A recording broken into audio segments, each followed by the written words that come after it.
I knew something was wrong the moment I heard the click of her purse falling open. Too soft, too careful, like she didn't want me to notice. But I did. I hadn't meant to snoop. I was only picking up her bag from the hallway chair so our son wouldn't trip over it in the morning. But then I saw it, peeking out from the side pocket. A small silver packet with red lettering. Plan B. For a moment I forgot how to breathe. The house felt too quiet, too still.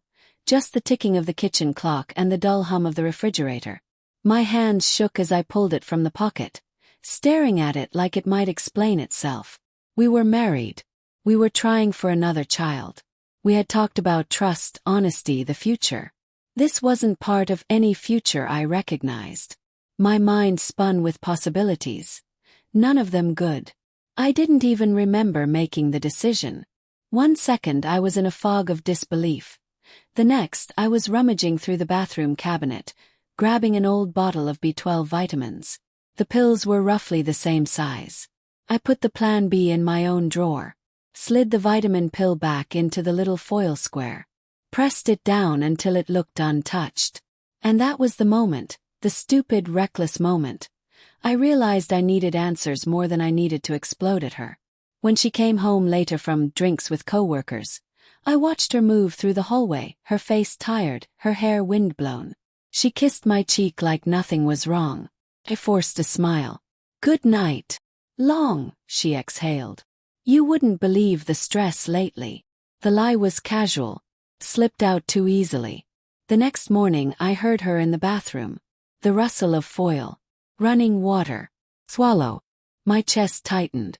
I waited until she walked into the kitchen, pouring coffee like she hadn't just made a decision that could shatter us.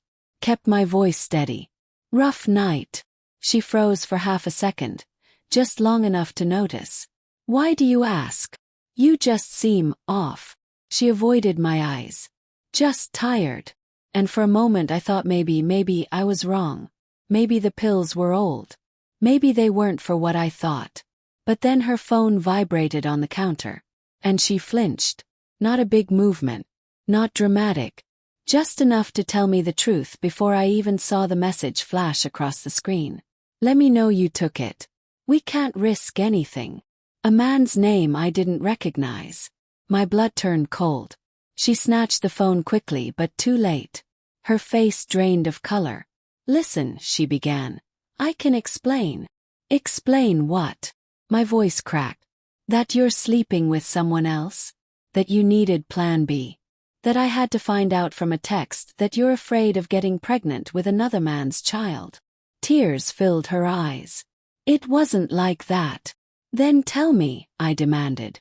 "Because right now, all I see is a stranger." Her mouth opened, closed, opened again. "I made a mistake," she whispered. "A stupid, horrible mistake." And I panicked. I didn't want to ruin everything. I laughed, a broken, bitter sound. "You ruined it the moment you decided to betray me." She sank into a chair, sobbing.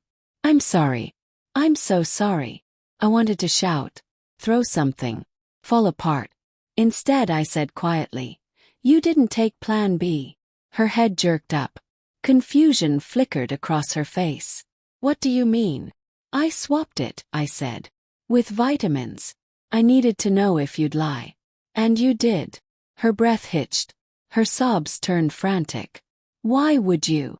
"Because," I said, my voice breaking, "I needed the truth.